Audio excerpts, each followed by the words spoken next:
8 relatos aterradores ocurridos en hospitales antiguos. Bienvenido a este espacio donde la historia guarda silencio y los registros oficiales dejan más preguntas que respuestas. Antes de comenzar, te invito a escribir en los comentarios desde qué lugar nos estás escuchando y si este relato te encuentra de día o en plena noche. Nos interesa saber hasta dónde llegan estas historias y en qué momento del tiempo vuelven a cobrar vida. En este canal exploramos casos reales, desapariciones y misterios ocurridos en distintas ciudades de México, relatos que fueron ocultados, ignorados o simplemente olvidados con los años. Si te atraen las historias oscuras, basadas en hechos reales, y quieres seguir descubriendo estos archivos silenciados, suscríbete al canal y activa la campana para no perderte ninguno de nuestros relatos. Ahora sí, acompáñanos en esta historia. 8 relatos aterradores ocurridos en hospitales antiguos. Introducción. En las ciudades de México existen hospitales que han visto pasar décadas, algunos incluso más de un siglo. Construcciones antiguas que han sido testigos de miles de nacimientos, curaciones milagrosas y también de incontables muertes. Lugares donde el dolor, el miedo, la esperanza y la desesperación se han concentrado en cantidades imposibles de medir. El Hospital San Rafael, ubicado en el centro histórico de la Ciudad de México, es uno de estos lugares. Construido en 1922, durante más de 100 años, ha servido a la comunidad. Sus pasillos de azulejos blancos, sus techos altos con molduras Art Deco y sus ventanas arqueadas cuentan historias de una época diferente de la medicina.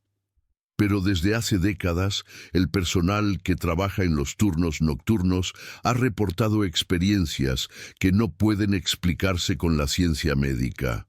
Susurros en corredores vacíos, puertas que se cierran solas, figuras que desaparecen al ser confrontadas y objetos que se mueven sin causa aparente. Esta noche les presentamos 8 relatos del Hospital San Rafael. 8 encuentros documentados que revelan que, en algunos hospitales antiguos, no todos los pacientes se van cuando dejan de respirar. Prepárense para entrar en el Hospital de los Susurros. Historia 1. La enfermera de la noche. Elena Morales llevaba 12 años trabajando como enfermera en el turno nocturno del Hospital San Rafael. A sus 38 años, había elegido conscientemente el turno de noche porque pagaba mejor y porque prefería el ambiente más tranquilo de las horas oscuras. En noviembre de 2018, Elena fue asignada al 3er piso, la sección de medicina general. Era un piso antiguo, con largos corredores que conectaban 2 alas de habitaciones. Durante las noches, especialmente entre las 2 y las 5 de la madrugada, el 3er piso era notablemente silencioso. La mayoría de los pacientes dormían y solo ocasionalmente un timbre sonaba pidiendo asistencia. La primera noche extraña ocurrió un martes. Elena estaba en la estación de enfermería, ubicada en el centro del corredor principal, revisando los expedientes de los pacientes en su computadora. Eran las 3:15 de la madrugada. No había nadie más en el corredor. Todos los pacientes estaban en sus habitaciones. La otra enfermera del piso estaba en el ala opuesta.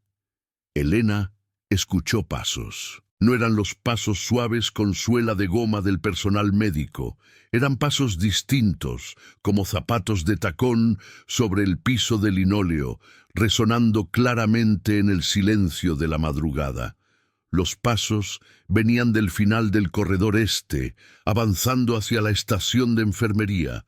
Elena levantó la vista de su computadora, esperando ver a una visitante tardía o tal vez alguna paciente que había salido de su habitación. El corredor estaba vacío, completamente vacío. Las luces fluorescentes del techo iluminaban cada metro del pasillo. No había nadie, pero los pasos continuaban. cada vez más cerca. Elena podía escucharlos perfectamente. Paso, paso, paso. El ritmo constante de alguien caminando con propósito. Se detenían brevemente frente a cada puerta de habitación, como si quien caminara estuviera verificando los cuartos, y luego continuaban. Elena sintió que se le erizaba la piel de los brazos. Se puso de pie y caminó hacia el corredor, buscando alguna explicación racional. Tal vez el sonido venía del piso de abajo, viajando a través de las tuberías o los ductos de ventilación. Los pasos llegaron hasta la estación de enfermería y se detuvieron directamente frente a Elena. Ella estaba parada ahí, mirando el espacio vacío, sintiendo una presencia que no podía ver, pero que definitivamente estaba ahí. Y entonces escuchó un susurro. Era una voz femenina, muy débil, como si alguien estuviera hablando muy cerca de su oído. Habitación 312. Ayuda. Elena miró hacia la habitación 312, ubicada al final del corredor oeste. Corrió hacia allá, su entrenamiento médico activándose automáticamente ante una posible emergencia. Entró a la habitación 312. La paciente, una señora de 67 años llamada Doña Beatriz, estaba profundamente dormida, conectada a un monitor cardíaco que mostraba signos vitales completamente normales. No había nada de emergencia en aquella habitación. Elena verificó todo 2 veces, pero la señora estaba bien. Confundida, regresó a la estación de enfermería. Los pasos y los susurros no volvieron a ocurrir esa noche. Durante los días siguientes, Elena comenzó a preguntar discretamente a otras enfermeras del turno nocturno si habían experimentado algo similar. Para su sorpresa, no fue la única. Rosa, una enfermera con 20 años en el hospital, le contó que los pasos y susurros eran bien conocidos entre el personal nocturno del tercer piso. Casi todas las enfermeras que trabajaban regularmente ahí los habían escuchado en algún momento. «Es la enfermera Magdalena», dijo Rosa en voz baja como si temiera ser escuchada. «Murió en 1953, durante su turno nocturno. Dicen que estaba haciendo sus rondas cuando tuvo un ataque cardíaco fulminante. La encontraron en la mañana en medio del corredor, ya sin vida. Desde entonces, muchas enfermeras dicen escuchar sus pasos durante la madrugada». Elena era escéptica por naturaleza, pero no podía negar lo que había experimentado. Los pasos habían sido reales, audibles, imposibles de confundir con otra cosa. Decidió investigar. Fue al archivo del hospital y buscó registros de 1953. Y efectivamente encontró un reporte. Magdalena Torres Ruiz, enfermera, 32 años, fallecida el 15 de noviembre de 1953, durante su turno nocturno en el tercer piso debido a paro cardíaco. La semana siguiente, Elena volvió a escuchar los pasos. Esta vez estaba preparada. Sacó su teléfono celular y activó la grabadora de audio. Los pasos se acercaban, claros y distintos. Elena los grabó durante 2 minutos completos antes de que se detuvieran. Cuando reprodujo la grabación, sintió un escalofrío. En la grabación no había pasos, solo silencio y el zumbido distante del sistema de ventilación. Los pasos eran audibles solo para ella, no eran sonidos físicos que pudieran ser capturados electrónicamente.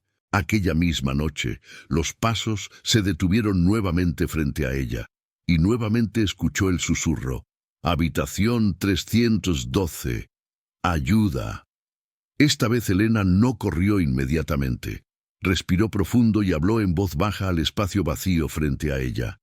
Magdalena, si eres tú, ¿qué necesitas en la habitación 312? No hubo respuesta verbal, pero Elena sintió una urgencia, una necesidad de ir a aquella habitación. No para una emergencia médica inmediata, sino por otra razón. Fue a la habitación 312.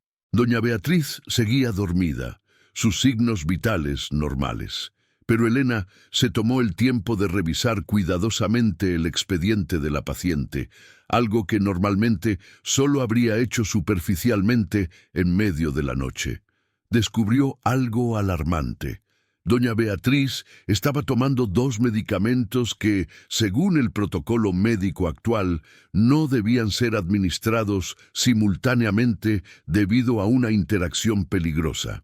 Era un error de prescripción que había pasado desapercibido, porque cada medicamento había sido prescrito por médicos diferentes que no habían coordinado. Elena inmediatamente reportó el problema al médico de guardia. Los medicamentos fueron ajustados. Doña Beatriz, sin saberlo, había estado en riesgo de una reacción adversa severa que podría haberle costado la vida.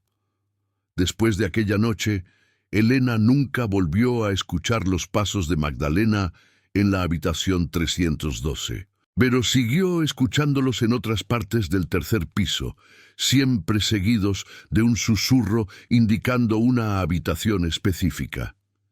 Y cada vez que Elena verificaba aquellas habitaciones, encontraba algo que requería atención. Una vía intravenosa que estaba a punto de obstruirse, un paciente con fiebre que no había sido detectada, una alarma de monitor que había sido silenciada accidentalmente. Elena llegó a entender que Magdalena nunca había dejado su turno nocturno. La enfermera que había muerto mientras cuidaba a sus pacientes seguía haciendo rondas, seguía vigilando, seguía asegurándose de que cada paciente recibiera la atención que necesitaba. Ahora, cuando Elena escucha los pasos y los susurros, no siente miedo, siente gratitud, porque sabe que no está sola en las largas horas de la madrugada. Magdalena sigue ahí, una compañera invisible pero presente, cuidando a los pacientes del tercer piso, como lo hizo en vida y como continúa haciéndolo después de la muerte. Historia 2. La habitación cerrada. Roberto Jiménez fue ingresado al Hospital San Rafael en enero de 2020 con neumonía severa. Tenía 45 años. Era un hombre de negocios previamente sano que nunca había estado hospitalizado antes. La infección pulmonar lo había debilitado considerablemente, y los médicos decidieron que necesitaba observación hospitalaria y antibióticos intravenosos. Le asignaron la habitación 407, en el cuarto piso. Era una habitación individual con baño privado, ventana grande que daba a la calle y los equipos médicos estándar. Cama ajustable, monitor de signos vitales, suero intravenoso. Roberto se instaló en la habitación el lunes por la tarde. Su esposa, Patricia, se quedó con él hasta las 8 de la noche, la hora en que terminaban las visitas. Después de que ella se fue, Roberto intentó descansar, pero el ambiente extraño del hospital, los sonidos desconocidos y su propia enfermedad hicieron difícil conciliar el sueño. A las 11 de la noche, finalmente comenzó a quedarse dormido, pero justo cuando estaba en el borde del sueño, escuchó algo que lo despertó completamente: el sonido de la puerta de su habitación cerrándose. Roberto abrió los ojos. La puerta de su habitación estaba cerrada, lo cual era extraño, porque las enfermeras generalmente dejaban las puertas entreabiertas para poder verificar a los pacientes rápidamente. Asumió que alguna enfermera la había cerrado por alguna razón y volvió a intentar dormir. A las 2 de la madrugada, Roberto despertó necesitando ir al baño. Se desconectó temporalmente del monitor de signos vitales, algo que había aprendido a hacer durante las múltiples veces que había necesitado levantarse. Fue al baño y cuando salió, decidió abrir un poco la puerta de la habitación para que entrara aire fresco del corredor. Giró la manija de la puerta, no se movió, intentó nuevamente, aplicando más fuerza. La manija giraba, pero la puerta no se abría. Era como si estuviera cerrada con llave desde afuera, aunque Roberto sabía que las habitaciones del hospital no tenían cerraduras externas por razones de seguridad. Golpeó la puerta. ¡Hola! ¡La puerta está trabada! Esperó. No hubo respuesta. Golpeó más fuerte, llamando la atención del personal. Siguió sin haber respuesta. Roberto regresó a su cama y presionó el botón de llamada de enfermera. El botón se iluminó, indicando que la señal había sido enviada. Esperó 5 minutos. Nadie vino. Presionó el botón nuevamente y otra vez. La luz seguía encendiéndose, pero nadie respondía. Roberto comenzó a sentir pánico. Tomó su teléfono celular para llamar a Patricia, pero no tenía señal, lo cual era extraño porque había tenido señal perfecta durante toda la tarde. Intentó el teléfono de la habitación, el que estaba en la mesita junto a la cama. Levantó el auricular. No había tono de marcado. El teléfono estaba completamente muerto. Roberto golpeó la puerta con más fuerza, gritando: ¡Ayuda! ¡Estoy atrapado! ¡Alguien! El corredor afuera de su habitación debería estar ocupado. Siempre había enfermeras, médicos, personal de limpieza. Alguien debería escucharlo. Pero no hubo respuesta. Roberto se acercó a la ventana. Intentó abrirla, pensando que tal vez podría llamar la atención de alguien en la calle. La ventana no se abría. Estaba sellada. Probablemente por seguridad, para evitar que pacientes confundidos o desesperados intentaran salir por ahí. Comenzó a sentir que el aire en la habitación se volvía más pesado, más difícil de respirar. Su neumonía ya hacía difícil la respiración, pero esto era diferente. Era como si el oxígeno mismo estuviera siendo drenado de la habitación. Miró el reloj en la pared. Eran las 2:40 de la madrugada. Respiró profundamente, tratando de calmarse. El pánico solo empeoraría su condición respiratoria, y entonces notó algo que hizo que su corazón latiera aún más rápido. La temperatura en la habitación había caído drásticamente. Podía ver su respiración condensándose en el aire frío. Pero el termostato en la pared mostraba 23 grados Celsius, una temperatura normal. Roberto se envolvió en las mantas del hospital, temblando tanto de frío como de miedo. Decidió que lo único que podía hacer era esperar hasta la mañana. Seguramente cuando llegara el turno diurno, alguien se daría cuenta de que él estaba atrapado. Pero mientras esperaba, comenzó a ver cosas que no deberían estar ahí. Sombras que se movían en las esquinas de la habitación, aunque no había nada que pudiera proyectarlas. Una figura oscura que parecía estar parada junto a la puerta, observándolo.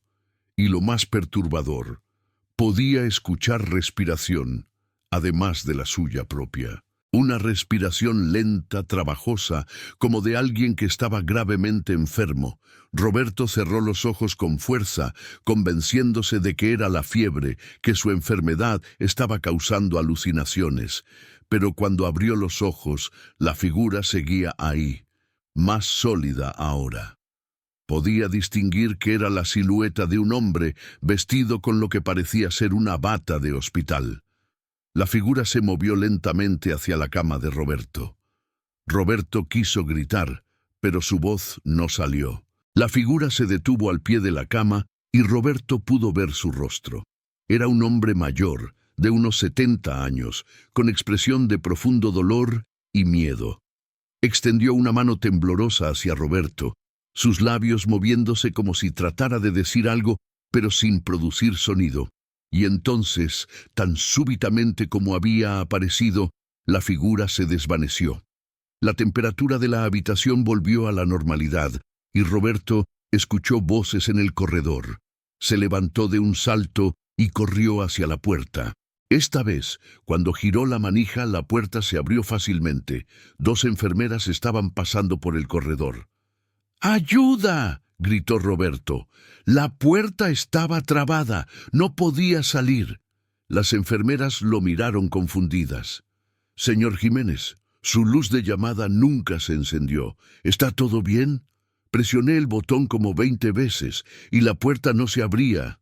Una de las enfermeras verificó el botón de llamada. Funcionaba perfectamente. Verificó la puerta, abriéndola y cerrándola varias veces. Funcionaba normalmente. Todo parece estar bien ahora, dijo la enfermera. Tal vez fue una pesadilla. La fiebre puede causar sueños muy vívidos, pero Roberto sabía que no había sido un sueño. Había estado completamente despierto y tenía una teoría sobre lo que había pasado. A la mañana siguiente, cuando el médico vino a hacer su ronda, Roberto preguntó: «Doctor, ¿alguna vez ha muerto alguien en la habitación 407?» El médico dudó antes de responder. «Señor Jiménez, muchas personas han pasado por esta habitación en las décadas que el hospital ha estado operando. Es natural que algunas hayan fallecido». «¿Recientemente?» «Hace 3 meses, un paciente con insuficiencia respiratoria severa falleció en esta habitación. Pero eso no es inusual en un hospital. ¿Por qué pregunta?» Roberto no respondió, pero ahora entendía lo que había experimentado. El hombre que había visto era el paciente anterior, el que había muerto en aquella habitación. Y de alguna manera, durante aquellas horas de la madrugada, Roberto había experimentado un eco de los últimos momentos de aquel hombre. La desesperación de no poder respirar, la sensación de estar atrapado, el miedo, la soledad. Roberto insistió en ser cambiado a otra habitación. Los médicos, pensando que era paranoia inducida por la fiebre, accedieron para mantenerlo calmado. Lo movieron a la habitación 412. El resto de su estancia en el hospital transcurrió sin incidentes. Pero Roberto nunca olvidó aquella noche en la habitación 407. Y años después, cuando investigó más sobre aquella habitación, descubrió que varios pacientes a lo largo de los años habían reportado experiencias similares: puertas que se trababan, sensación de falta de aire, figuras que aparecían en la noche. La habitación 407 tenía una historia, y esa historia se repetía noche tras noche, para aquellos que tenían la desgracia de estar ahí cuando el velo entre el presente y el pasado se volvía más delgado. Historia 3. La visita inesperada. El doctor Carlos Mendoza era un médico residente de 2º año en el Hospital San Rafael. A sus 29 años, trabajaba turnos agotadores de 24 horas, a menudo sin dormir, atendiendo emergencias y haciendo rondas médicas en múltiples pisos del hospital. Una noche de marzo de 2021, el doctor Mendoza estaba haciendo su ronda de las 3 de la madrugada en el 2º piso, la sección de cuidados paliativos. Era la parte más difícil emocionalmente de su trabajo, atender a pacientes que estaban en las últimas etapas de enfermedades terminales. Mientras caminaba por el corredor con su tableta electrónica revisando los expedientes, vio a una mujer parada junto a la puerta de la habitación 215. Era una señora mayor, de unos 80 años, vestida con una bata de hospital azul claro. Tenía el cabello blanco recogido en un moño y miraba hacia el interior de la habitación con expresión preocupada. El doctor Mendoza se acercó a ella. «Señora, ¿está perdida? ¿Necesita ayuda para regresar a su habitación?» La mujer lo miró y habló con voz clara pero suave. «Estoy buscando a mi esposo. Dijeron que estaba en esta habitación». El doctor Mendoza verificó su tableta. La habitación 215 estaba ocupada por un hombre de 83 años llamado Don Manuel Rivas, ingresado por insuficiencia cardíaca congestiva en etapa terminal. «¿Es usted la esposa del señor Rivas?» «Sí. ¿Puedo verlo?» El doctor Mendoza miró su reloj. Eran las 3:15 de la madrugada, muy fuera del horario de visitas. Pero dadas las circunstancias del paciente y la edad de la señora, decidió hacer una excepción. «Espere aquí un momento. Voy a verificar que el señor Rivas esté despierto». Entró a la habitación 215. Don Manuel estaba dormido, su respiración laboriosa y ruidosa debido a la acumulación de líquido en sus pulmones. El doctor Mendoza decidió no despertarlo. Salió de la habitación para informar a la esposa que tal vez era mejor que esperara hasta la mañana para visitarlo. El corredor estaba vacío. La mujer había desaparecido. El doctor Mendoza caminó rápidamente por el corredor, buscándola. Tal vez había ido al baño o había decidido regresar a su habitación, pero no la vio por ningún lado. Fue a la estación de enfermería y preguntó: ¿Vieron pasar a una señora mayor, cabello blanco, bata azul? Estaba afuera de la 215. La enfermera de turno, llamada Sofía, lo miró extrañada. «Doctor, no he visto a nadie y he estado aquí en la estación durante la última hora. Cualquier paciente que caminara por este corredor tendría que pasar frente a mí». El doctor Mendoza frunció el ceño confundido. Regresó a la habitación 215 para verificar si tal vez la señora había entrado por su cuenta. La habitación estaba como la había dejado. Don Manuel dormido, solo, sin visitantes. El doctor Mendoza continuó su ronda, pero el encuentro lo dejó intrigado. A las 7 de la mañana, cuando terminó su turno, decidió investigar un poco más. Revisó el expediente completo de don Manuel. Descubrió algo que hizo que un escalofrío recorriera su espalda. Don Manuel estaba casado con una mujer llamada Rosa Rivas, pero Rosa había fallecido 2 años atrás. Don Manuel no tenía otros familiares vivos. La mujer que el doctor Mendoza había visto y con quien había hablado no podía haber sido Rosa. Rosa estaba muerta. Y sin embargo, la descripción que el doctor Mendoza recordaba coincidía perfectamente con las fotografías de Rosa que estaban en la mesita de noche de don Manuel. El doctor Mendoza decidió no decir nada a nadie sobre su experiencia. Sonaba demasiado absurdo. Probablemente había sido una paciente de otra habitación que estaba confundida, y la coincidencia de su parecido con Rosa era solo eso. Una coincidencia. Pero 3 noches después, el doctor Mendoza volvió a verla. Esta vez estaba en el corredor del 5º piso, parada junto a la habitación 512. La misma mujer, el mismo cabello blanco recogido en moño, la misma bata azul de hospital. El doctor Mendoza se acercó lentamente, su corazón latiendo más rápido. «Señora Rosa». La mujer se giró y lo miró. Sonrió con tristeza. «Él me está esperando, ¿verdad?». El doctor Mendoza verificó su tableta. La habitación 512 albergaba a don Manuel Rivas, que había sido trasladado del 2º al 5º piso para cuidados más intensivos. Su condición se había deteriorado significativamente. «Sí», respondió el doctor Mendoza suavemente. «Está muy enfermo». «Lo sé. Por eso vine. Para estar con él cuando llegue el momento». El doctor Mendoza no sabía qué decir. Esto desafiaba todo lo que había aprendido en la escuela de medicina. Pero aquí estaba, teniendo una conversación con alguien que, según todos los registros, había muerto 2 años atrás. «¿Puedo verlo?», preguntó Rosa. «Sí, adelante». Rosa caminó hacia la puerta de la habitación, pero antes de entrar se detuvo y miró al doctor Mendoza. «Gracias por cuidarlo. Ha sido muy amable con él». «Es mi trabajo», respondió el doctor Mendoza. Rosa entró a la habitación. El doctor Mendoza esperó en el corredor, dándoles un momento de privacidad. Después de 5 minutos, entró él también. Don Manuel estaba despierto ahora, sus ojos mirando hacia el techo con una expresión de paz que no había tenido antes, pero estaba solo en la habitación. Rosa no estaba ahí. «Don Manuel, ¿cómo se siente?», preguntó el doctor Mendoza. Don Manuel sonrió débilmente. «Ella vino a buscarme. Mi Rosa, la vi. Está esperándome». «¿La vio ahora?». «Sí. Estaba aquí, junto a mi cama.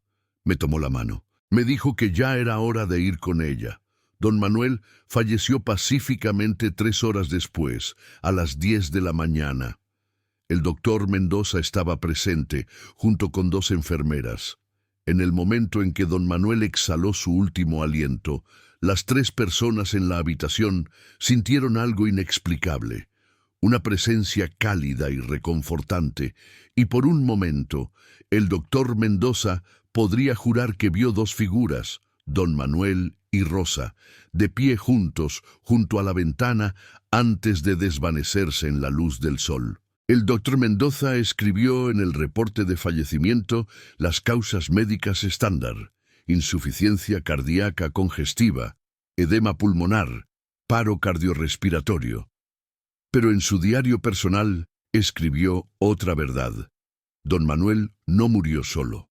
Rosa vino a buscarlo, como había prometido que haría cuando se casaron 60 años atrás. Desde entonces, el doctor Mendoza ha tenido otros encuentros con visitantes que no deberían estar ahí. Familiares fallecidos que aparecen junto a las camas de pacientes moribundos. Figuras que observan desde las esquinas de las habitaciones antes de que un paciente fallezca. Presencias que traen consuelo en lugar de miedo. El doctor Mendoza ya no es escéptico de estas cosas. Ha visto demasiado. Ha aprendido que el hospital es un lugar donde los mundos se tocan, donde los vivos y los muertos a veces comparten el mismo espacio, especialmente en esos momentos cruciales de transición. Y cada vez que ve a uno de estos visitantes inesperados, ya no siente miedo, siente respeto, porque sabe que el amor es más fuerte que la muerte y que aquellos que verdaderamente nos aman nunca nos abandonan, ni siquiera cuando cruzamos el umbral final. Historia 4. Paciente que desaparece. Marta López era supervisora nocturna del 6º piso del Hospital San Rafael. Con 25 años de experiencia, había visto prácticamente todo lo que podía ocurrir en un hospital. Pero en agosto de 2019 experimentó algo que desafió toda su experiencia y lógica. Un viernes por la noche ingresó una paciente de 62 años llamada señora Claudia Vargas. Había sido traída por ambulancia después de un episodio de confusión y desorientación en su hogar. Los médicos sospechaban un accidente cerebrovascular leve y la ingresaron para observación y estudios. La señora Vargas fue asignada a la habitación 608. Marta personalmente supervisó su ingreso, asegurándose de que estuviera cómoda y conectada a los monitores apropiados. La paciente estaba alerta, pero un poco confundida sobre dónde estaba y por qué. «No se preocupe, señora Vargas», dijo Marta con su tono más reconfortante. «Está en el hospital. Solo vamos a observarla esta noche para asegurarnos de que todo esté bien». La señora Vargas asintió débilmente y cerró los ojos para descansar. A las 11 de la noche, Marta hizo su ronda de verificación. Entró a la habitación 608. La señora Vargas estaba dormida. Sus signos vitales en el monitor mostraban parámetros normales. Todo estaba bien. A las 2 de la madrugada, Marta revisó nuevamente. La habitación 608 estaba vacía. La cama estaba deshecha, como si alguien se hubiera levantado apresuradamente. Los cables del monitor colgaban sueltos, pero la señora Vargas no estaba ahí. Marta revisó el baño de la habitación. Vacío. Salió al corredor y verificó con las enfermeras de piso si alguien había visto a la paciente. «Nadie ha salido de la 608», dijo una enfermera llamada Patricia. «He estado en la estación durante las últimas 2 horas. Habría visto a cualquiera que saliera». Marta verificó el sistema de monitoreo. Las cámaras de seguridad en los corredores del hospital eran limitadas debido a razones de privacidad, pero había una en cada intersección principal. Revisó las grabaciones. Nadie había salido de la habitación 608, no en las últimas 2 horas. Marta comenzó una búsqueda exhaustiva. Con la ayuda del personal nocturno, revisaron cada habitación del piso, cada baño, Cada sala de espera, cada rincón donde una paciente confundida podría haberse escondido. Buscaron en los pisos de arriba y abajo. Verificaron las escaleras de emergencia, pensando que tal vez la paciente había intentado salir del hospital. Nada. La señora Vargas había desaparecido. Marta llamó a seguridad. Revisaron las grabaciones de todas las cámaras del hospital. No había imágenes de la señora Vargas saliendo de su habitación, caminando por corredores, bajando escaleras o saliendo del edificio. Era como si simplemente se hubiera desvanecido en el aire. A las 5 de la mañana, desesperada, Marta llamó al número de emergencia que la familia había proporcionado al momento del ingreso. El esposo de la señora Vargas contestó. «¿Don Ricardo? Soy Marta López, supervisora del Hospital San Rafael. Lamento llamar tan temprano, pero hay una situación con su esposa». «¿Una situación? ¿Está bien, mi Claudia?» Marta no sabía cómo explicar esto. «Es que no podemos encontrarla. Desapareció de su habitación». Hubo silencio del otro lado de la línea. Luego don Ricardo habló, su voz temblando. «¿Cómo que desapareció? ¿No están vigilándola?» «Sí, señor, pero cuando fuimos a verificarla hace unas horas, no estaba en su habitación.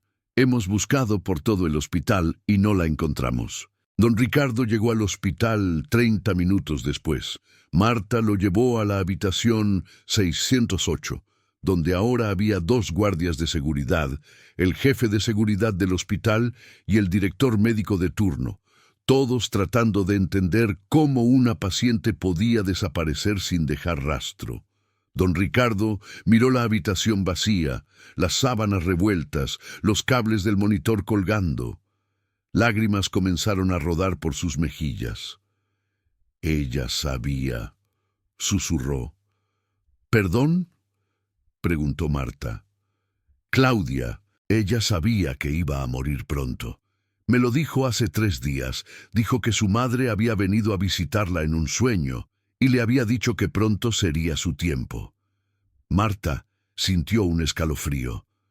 «¿Su madre está viva?» «No. Murió hace 15 años. El director médico intervino, tratando de mantener la conversación en territorio racional. «Don Ricardo, entiendo que esté molesto, pero necesitamos enfocarnos en encontrar a su esposa. ¿Hay algún lugar donde ella podría haber ido? ¿Algún sitio que le sea familiar?» Don Ricardo negó con la cabeza. «No entiendes. Claudia no se fue. Ella fue llevada». Durante las siguientes 24 horas, la búsqueda se expandió. La policía fue notificada. Se revisaron todas las grabaciones. Se entrevistó al personal. No había rastro de Claudia Vargas.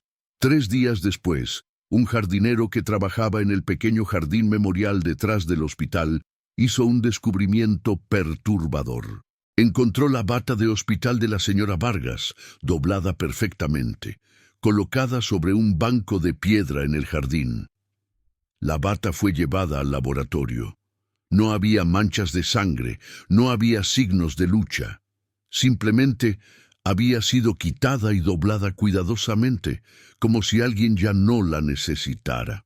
El caso de la desaparición de Claudia Vargas permanece sin resolver hasta el día de hoy. Su esposo, don Ricardo, cree que su esposa falleció aquella noche en el hospital y que su espíritu fue llevado por su madre. Los médicos y administradores del hospital mantienen que debe haber una explicación lógica, aunque nadie ha podido proporcionarla. Lo que nadie discute es que después de aquella noche, la habitación 608 ha experimentado numerosos incidentes extraños. Monitores que se desconectan solos, camas que amanecen deshechas, aunque nadie haya estado en la habitación durante la noche. Y ocasionalmente, personal que trabaja en ese piso reporta ver a una mujer mayor en bata de hospital caminando por los corredores tarde en la noche, solo para desaparecer cuando alguien se acerca. Marta López solicitó un traslado a otro hospital 6 meses después del incidente. No pudo seguir trabajando en un lugar donde había perdido a una paciente de una manera tan inexplicable. El sentimiento de haber fallado en su deber de cuidado la persiguió, incluso cuando lógicamente sabía que no había nada que pudiera haber hecho diferente. Porque a veces, en los hospitales donde las personas llegan al final de sus vidas, las fronteras entre este mundo y el siguiente se vuelven borrosas. Y ocasionalmente, alguien cruza esa frontera de maneras que nuestras mentes racionales no pueden comprender ni explicar. Historia 5. Sillas que se mueven solas. El doctor Raúl Contreras era el director del Departamento de Oncología del Hospital San Rafael. Su oficina estaba ubicada en el 7º piso, al final de un corredor que también albergaba una pequeña sala de espera para familiares de pacientes en tratamiento de quimioterapia. En la sala de espera había 12 sillas de plástico azul dispuestas en 2 filas. Era un área modesta pero funcional, con una máquina expendedora de café, algunas revistas viejas y una ventana que daba al pequeño jardín del hospital. En octubre de 2022, el personal del 7º piso comenzó a reportar algo extraño. Cada mañana, cuando llegaban a trabajar a las 7, encontraban las sillas de la sala de espera en posiciones diferentes a como las habían dejado la noche anterior. Al principio, pensaron que era el personal de limpieza que las movía y olvidaba regresarlas a su posición. Pero cuando preguntaron, el personal de limpieza insistió en que siempre dejaba las sillas exactamente donde las encontraba. Las sillas no solo cambiaban de posición, a veces formaban patrones, círculos perfectos, líneas rectas o agrupaciones extrañas. Una mañana, todas las 12 sillas estaban apiladas una sobre otra en una torre tambaleante en el centro de la sala. Otra mañana, estaban dispuestas para formar las letras A-I-U-D-A. El doctor Contreras decidió investigar. Instaló una cámara de seguridad en la sala de espera, apuntando directamente a las sillas. La dejó grabando durante toda la noche. A la mañana siguiente, cuando revisó la grabación, lo que vio lo dejó sin palabras. A las 3:22 de la madrugada, las sillas comenzaron a moverse. No había nadie en la sala.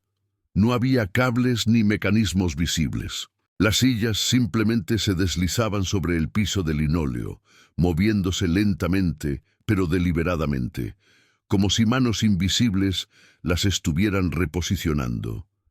En el video, las sillas se reorganizaban para formar un círculo perfecto. Luego, una por una, se giraban 90 grados, todas en la misma dirección, todas al mismo tiempo.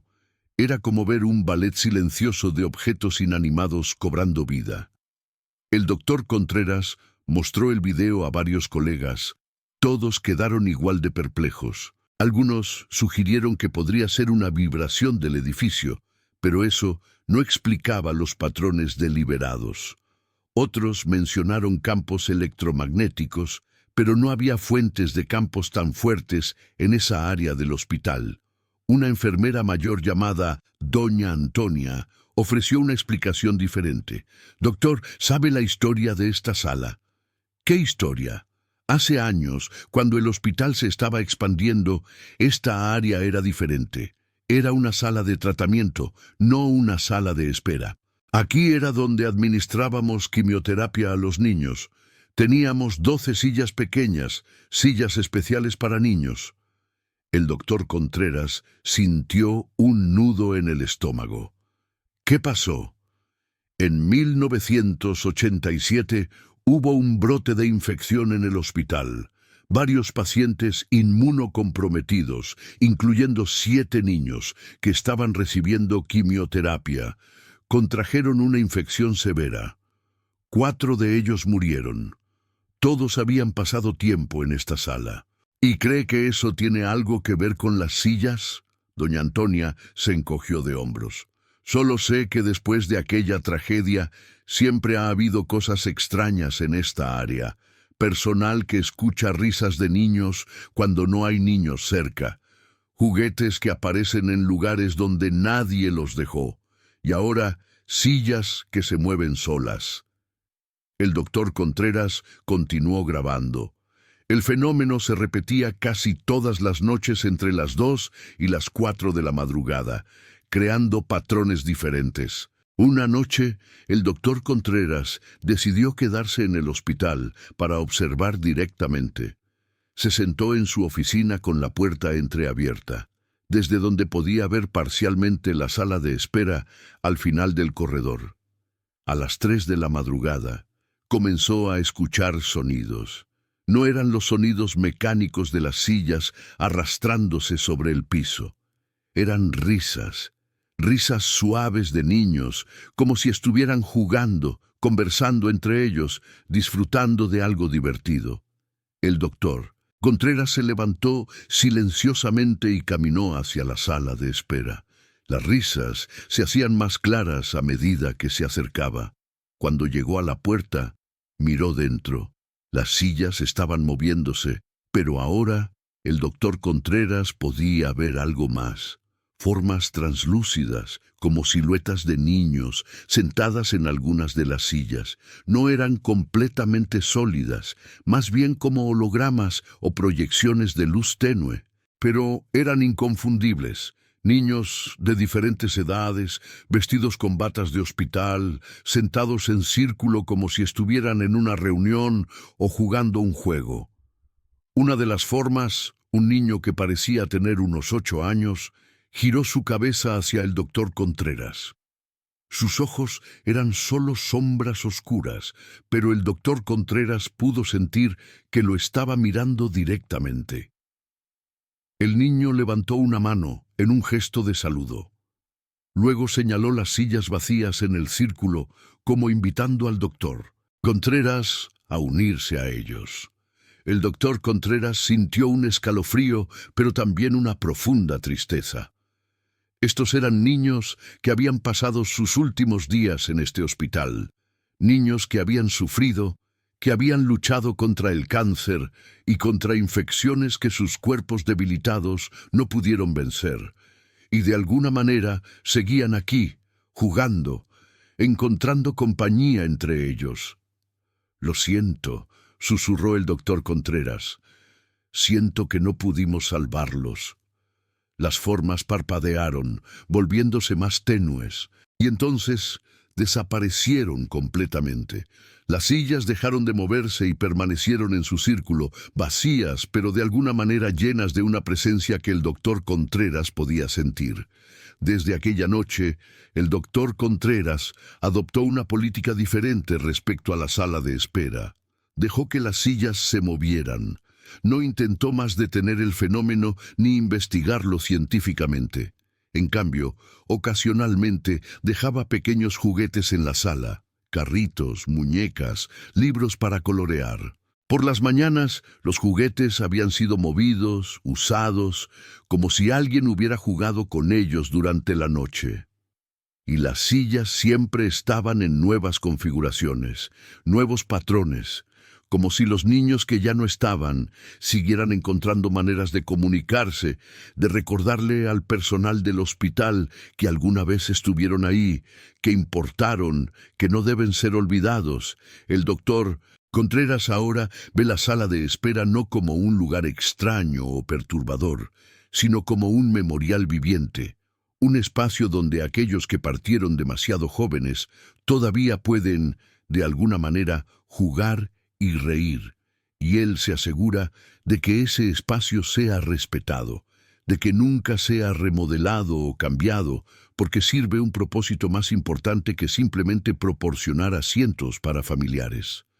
Es un lugar donde los espíritus de niños que sufrieron pueden finalmente ser niños otra vez, libres del dolor, libres de la enfermedad, solo jugando, riendo y moviendo sillas en la noche porque pueden. Historia 6. Voces de ultratumba. El sistema de intercomunicación del Hospital San Rafael fue instalado en 1995. Era un sistema central que permitía al personal comunicarse entre diferentes pisos y habitaciones.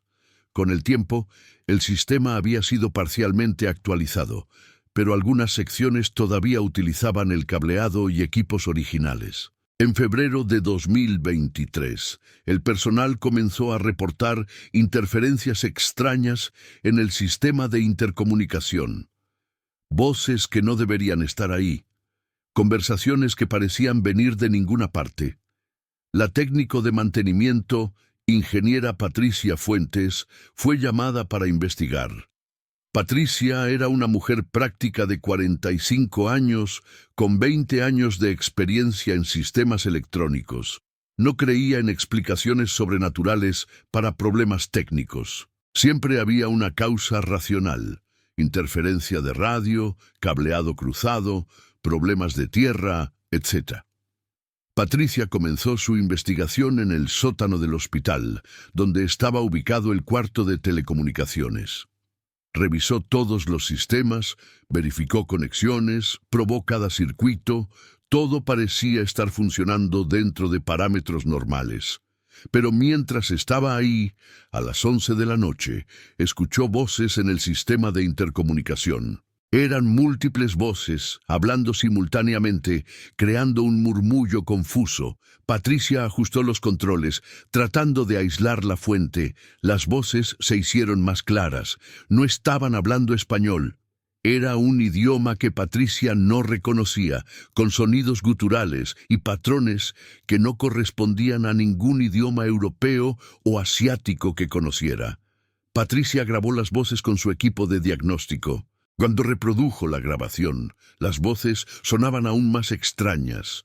Múltiples personas hablando en este idioma desconocido, sus voces superponiéndose, creando capas de sonido que eran simultáneamente perturbadoras y fascinantes. Decidió investigar más. Durante las siguientes noches, Patricia se quedó en el hospital grabando las voces cada vez que aparecían. Siempre era entre las 10 de la noche y las 3 de la madrugada. Siempre en el mismo idioma inexplicable. Patricia consultó con un lingüista de la Universidad Nacional. Le envió las grabaciones. El lingüista las analizó durante una semana antes de responder. Las voces son muy extrañas. Los patrones fonéticos no corresponden a ningún idioma moderno que conozco, pero hay elementos que me recuerdan vagamente al náhuatl antiguo, específicamente dialectos que se hablaban en el Valle de México antes de la conquista española. Sin embargo, hay otras influencias que no puedo identificar. Es como si fuera una mezcla de múltiples idiomas antiguos. Patricia investigó la historia del terreno donde estaba construido el Hospital San Rafael.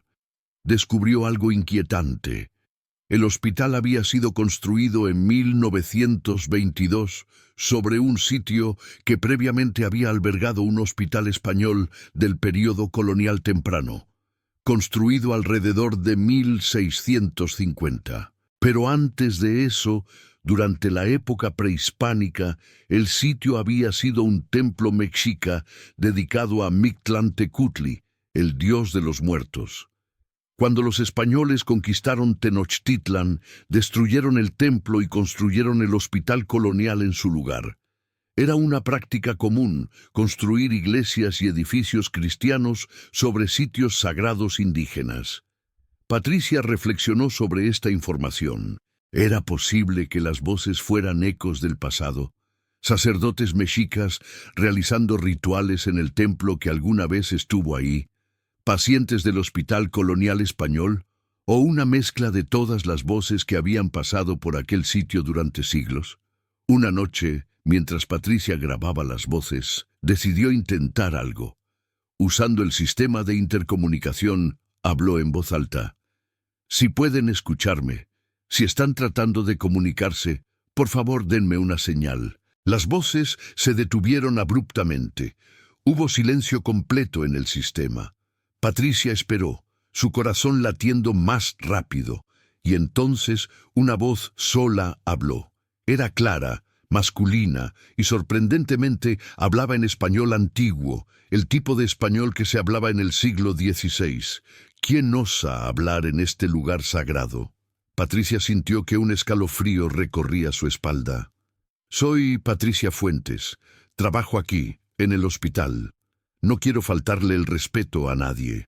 Solo trato de entender estas voces. Hubo una pausa. Luego, la voz respondió.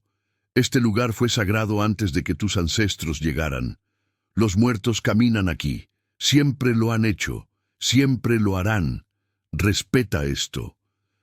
Lo respeto, dijo Patricia, su voz temblando ligeramente. ¿Qué necesitan? ¿Por qué se comunican a través de estos sistemas? No elegimos vuestros sistemas. Vuestros cables y máquinas tocan las venas de este lugar. Podemos hablar a través de ellas, como una vez hablamos a través de las piedras y el humo. Escucha, pero no intervengas. Estas voces deben ser oídas. Las voces múltiples regresaron entonces, el murmullo confuso de conversaciones en idiomas antiguos. Pero ahora Patricia podía distinguir patrones. Algunas voces sonaban como oraciones o cánticos. Otras parecían conversaciones normales. Algunas sonaban como llantos o lamentos. Patricia terminó su investigación técnica sin hacer ninguna reparación. Reportó al hospital que el sistema de intercomunicación funcionaba dentro de parámetros normales y que las voces ocasionales eran probablemente interferencia de radio que no representaba ningún riesgo para las operaciones del hospital. Pero en su reporte privado, el que guardó para sí misma, Patricia escribió la verdad.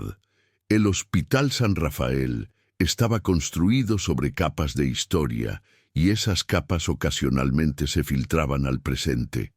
Las voces no eran un problema técnico, eran ecos de todos aquellos que habían pasado por aquel sitio, sacerdotes mexicas, pacientes coloniales, médicos españoles y siglos de personas que habían venido a aquel lugar buscando curación, paz o el paso final hacia lo que viniera después. Patricia ahora, cuando trabaja de noche en el hospital y escucha las voces en el sistema de intercomunicación, no intenta silenciarlas. Las escucha con respeto, porque sabe que está escuchando historia viva, voces que se niegan a ser olvidadas, recuerdos de un pasado que todavía resuena en el presente. Y ocasionalmente, cuando está sola en el cuarto de telecomunicaciones tarde en la noche, Patricia habla con las voces. Les dice que son recordadas, que el sitio que alguna vez fue sagrado todavía cumple un propósito sagrado: ayudar a los que sufren, cuidar a los enfermos y acompañar a los moribundos en su paso final. Y las voces, en sus idiomas antiguos e incomprensibles, parecen responder con algo que Patricia interpreta como aprobación, como si dijeran: sí, esto es correcto, continúen con su trabajo, nosotros continuaremos con el nuestro, juntos mantenemos vivo este lugar sagrado. Historia 7. Objetos que levitan. La unidad de cuidados intensivos del Hospital San Rafael estaba ubicada en el 8º piso. Era una sección moderna, equipada con la última tecnología médica: monitores avanzados, ventiladores mecánicos, bombas de infusión, equipos de diálisis. Todo lo necesario para mantener con vida a pacientes en estado crítico. En abril de 2023, comenzaron a ocurrir incidentes que el personal no podía explicar. Objetos que se movían sin causa aparente. Equipos que se caían de sus soportes, y más perturbadoramente, objetos que levitaban. La primera vez que ocurrió fue durante el turno nocturno. Una enfermera llamada Gabriela estaba atendiendo a un paciente en la UCI cuando vio algo que la dejó paralizada. Un estetoscopio que había dejado sobre una mesa rodante comenzó a elevarse lentamente en el aire. Gabriela observó incrédula mientras el estetoscopio flotaba aproximadamente medio metro sobre la mesa, permaneció suspendido por unos segundos y luego cayó al suelo con un golpe seco.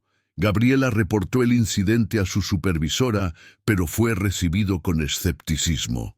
Probablemente rodó de la mesa y te pareció que flotaba, sugirió la supervisora. Pero los incidentes continuaron. Una jeringa desechable fue vista flotando en medio del pasillo de la UCI por 3 enfermeras simultáneamente. Un portapapeles se elevó de un escritorio, dio vueltas lentamente en el aire, como si manos invisibles lo estuvieran examinando, y luego fue depositado cuidadosamente de vuelta en el escritorio. Más preocupante fue cuando equipos médicos críticos comenzaron a levitar. Un monitor de signos vitales flotó hacia el centro de la habitación. Una bomba de infusión Curto fue encontrada suspendida a medio metro del suelo. El director del hospital, Dr. Armando Salinas, ordenó una investigación completa. Técnicos verificaron todos los sistemas eléctricos y de ventilación, buscando explicaciones como campos electromagnéticos fuertes o corrientes de aire inusuales. No encontraron nada que pudiera causar los fenómenos reportados. Se instalaron cámaras de seguridad adicionales en la UCI y capturaron lo que el personal había estado reportando: objetos elevándose del suelo, flotando por varios segundos y luego cayendo o siendo colocados de vuelta en su lugar. Un físico de la universidad fue consultado. Revisó las grabaciones y admitió que no tenía explicación. Si no supiera que esto es real, diría que es un truco de video. Pero puedo ver que no hay edición.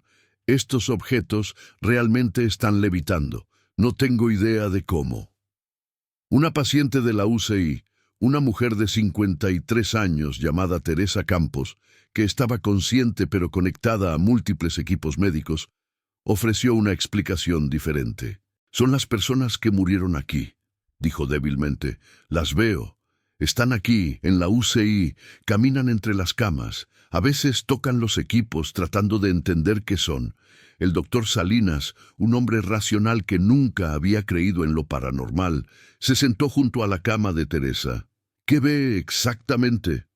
«Hay un hombre mayor, vestido con bata de hospital verde antigua. Siempre está junto a la ventana, mirando hacia afuera. Hay una mujer joven que camina de cama en cama, como si estuviera verificando a los pacientes. Y hay otros, muchos otros. Algunos solo están sentados, esperando.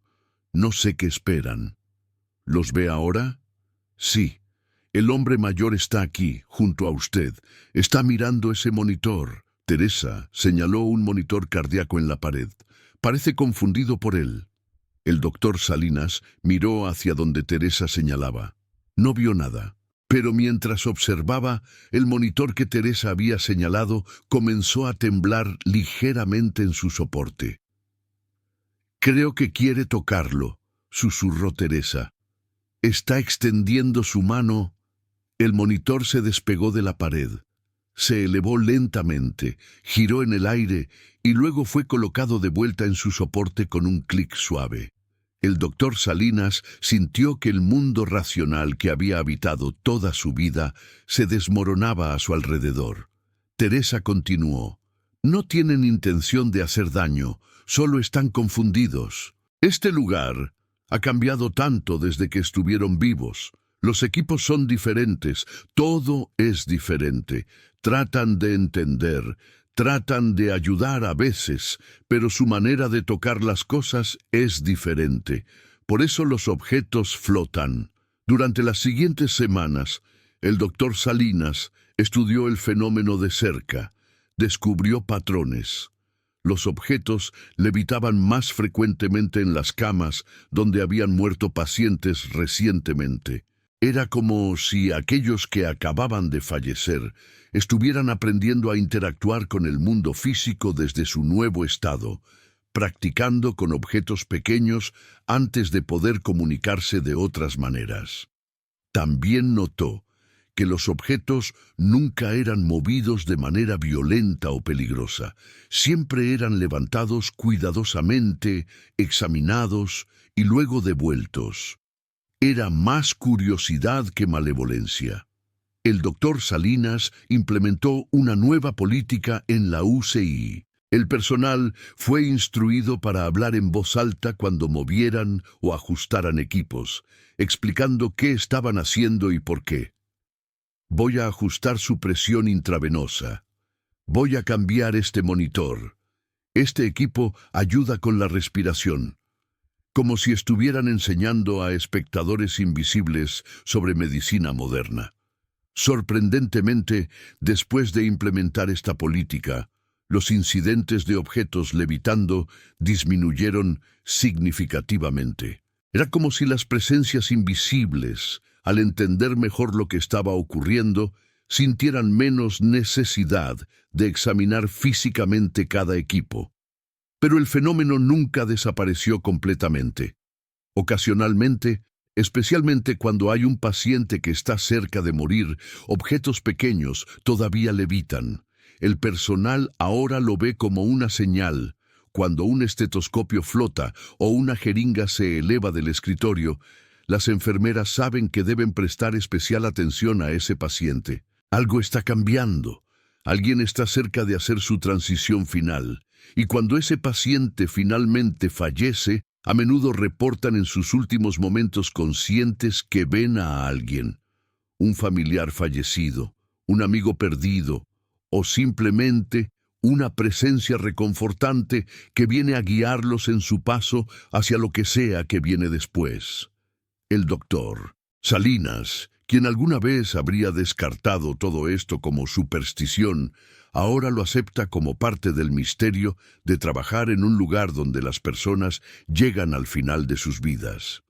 La UCI no es solo un lugar de tecnología y medicina, es un umbral.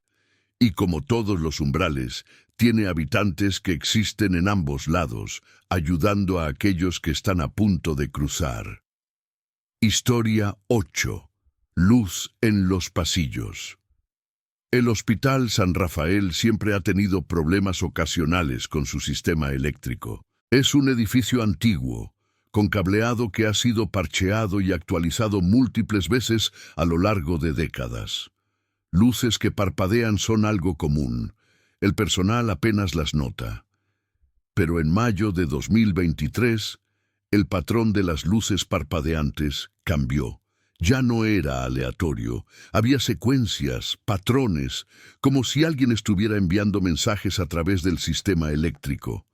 El técnico eléctrico, ingeniero Miguel Torres, fue el primero en notarlo. Estaba trabajando de noche reparando un circuito en el primer piso cuando observó que las luces del corredor parpadeaban en una secuencia específica.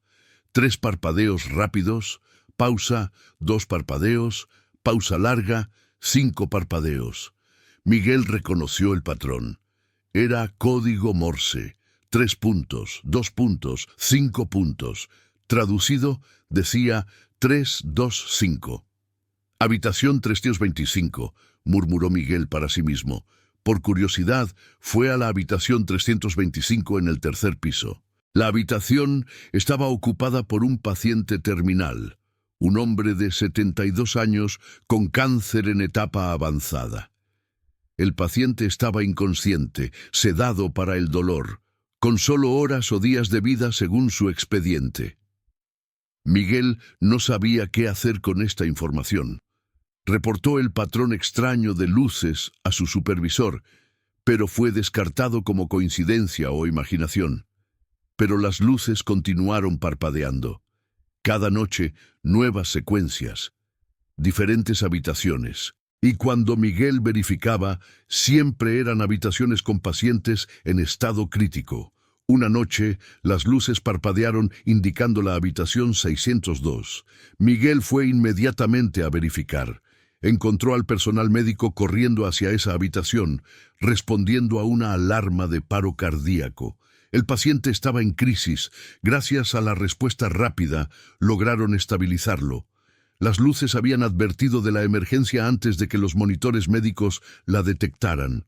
Miguel comenzó a prestar atención religiosa a las luces.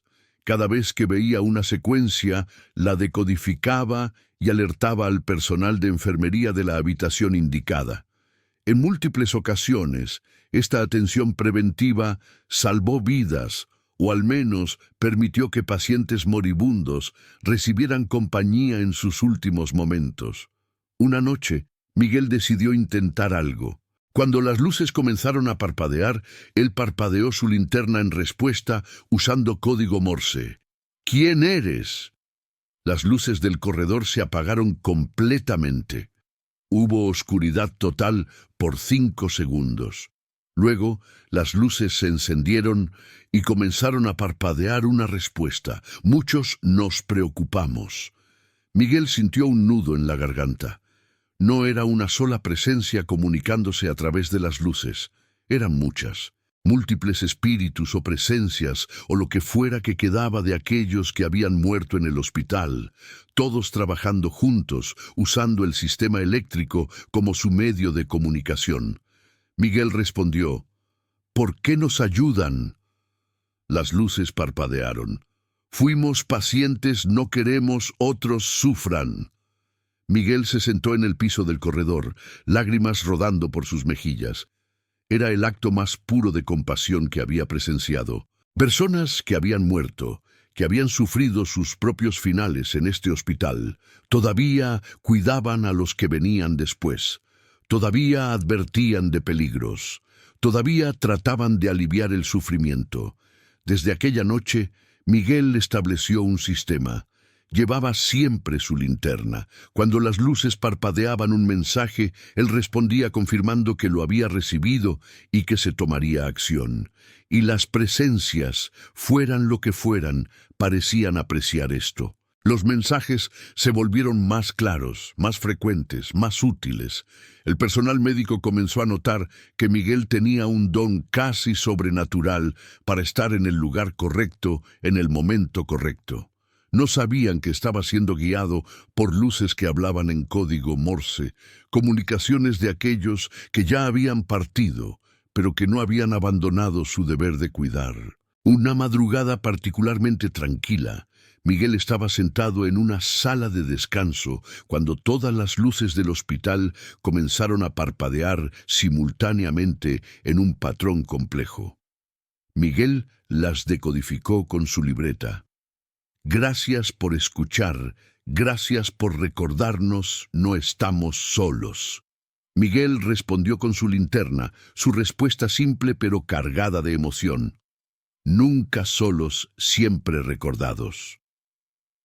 Las luces del hospital parpadearon una última vez, suavemente, como un suspiro de alivio.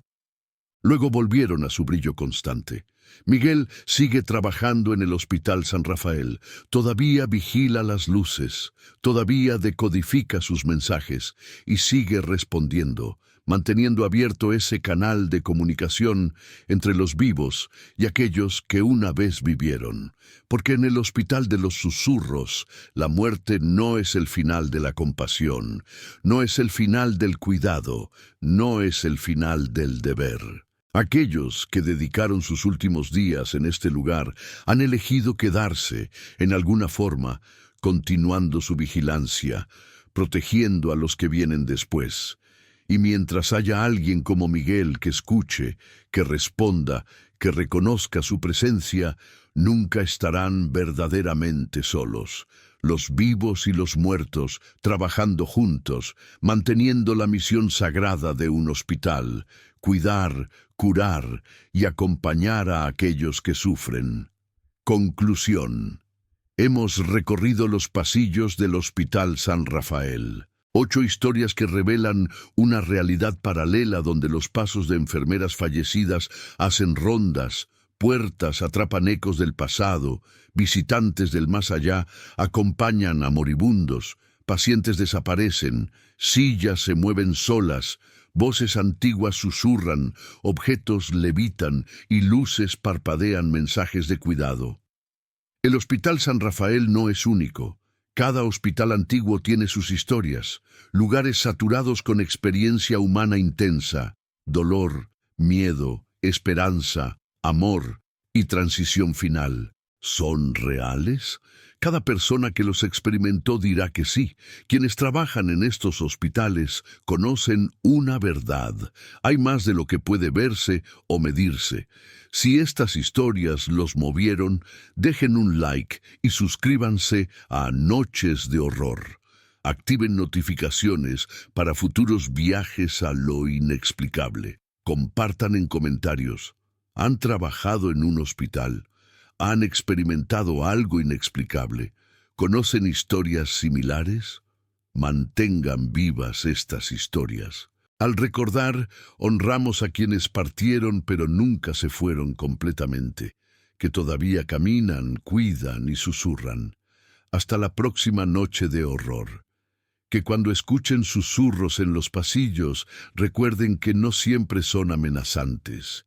A veces, solo son los que se fueron, recordándonos que todavía cuidan a aquellos que sufren.